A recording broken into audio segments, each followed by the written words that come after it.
Je suis Yannick Aleno, chef de cuisine, propriétaire du restaurant Le Doyen avec mon associé Florence Kahn.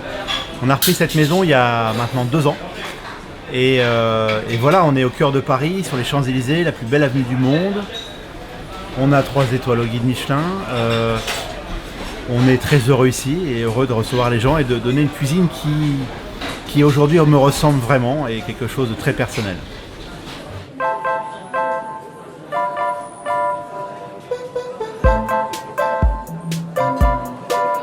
Le Doyen, que l'on a appelé Aleno Paris maintenant, est une maison de cuisiniers. Ça a toujours été une maison où les cuisiniers ont brillé. Donc depuis 1792, on fait de la cuisine dans cette maison. C'est quelque chose d'exceptionnel, c'est quelque chose d'unique au monde. Et je suis là, je suis de passage ici pour 20 ans, 25 ans, mais j'espère imprimer la légende Le Doyen comme les autres ont pu le faire avant moi. Alors, la sauce est le verbe de la cuisine française. La sauce est l'élément qui fait que les aliments se parlent. Une langoustine avec une courgette, une truffe avec une pomme de terre. Une grande sauce fera toujours un grand plat. Et aujourd'hui, je fais ce que je sais faire de mieux, à savoir des sauces, mais je les fais d'une façon moderne. On a fait des sauces extrêmement légères aujourd'hui, extrêmement percutantes, minéralisées, ça veut dire qu'on rajoute plus de sel dans les sauces, avec un process de travail complètement révolutionnaire. Ça a changé la cuisine ici. J'ai beaucoup voyagé, je suis allé au Brésil quelques fois.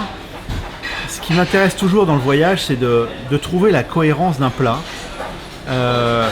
J'ai travaillé sur un bibimbap l'autre jour pour rendre hommage à un ami qui est artiste, qui s'appelle Liu Fan, qui est coréen.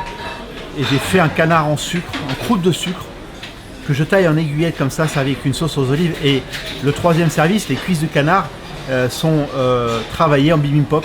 Donc le bibimbap, c'est ce pot chaud envoyé avec du riz et des légumes fermentés. Et ça, c'est une inspiration évidemment de Corée. Mais ma cuisine est résolument française. Quand je veux rendre hommage à un ami étranger, je ne vais pas trahir sa cuisine, je vais lui délivrer la meilleure cuisine qui soit, et qu'elle soit coréenne, japonaise ou brésilienne.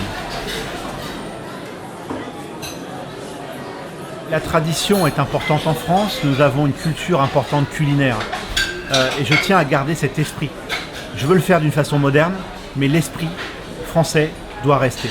C'est-à-dire qu'ici, on propose le plat principal. Le point d'orgue du repas se situe à ce moment-là. Donc on va faire un plat dans son entièreté, une soupe de poisson moderne, avec l'octopus que l'on vient couper comme ça devant le client. C'est l'âme française, mais vraiment faite de façon moderne. Je déteste revisiter les choses. Je pense que ce mot-là est à bannir de mon vocabulaire. Revisiter, ce n'est pas inventer. Ici, on essaye d'inventer la cuisine française de demain. La mémoire gustative est importante. Un grand cuisinier doit savoir déguster, doit savoir comprendre le goût. Et la mémoire du goût est essentielle pour la recherche du goût suprême.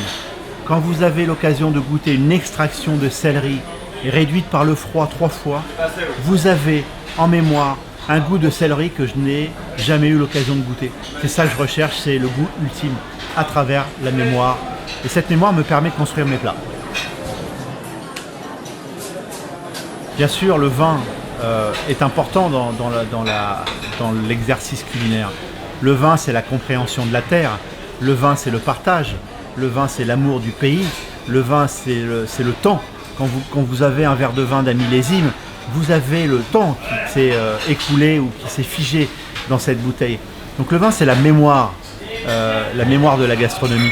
En face de cela, évidemment, les vins, il faut les respecter et amener une cuisine qui comprend le vin. C'est une cuisine saucière, évidemment. Et sans la sauce, je pense qu'il n'y a pas de grande cuisine. Ce n'est pas possible.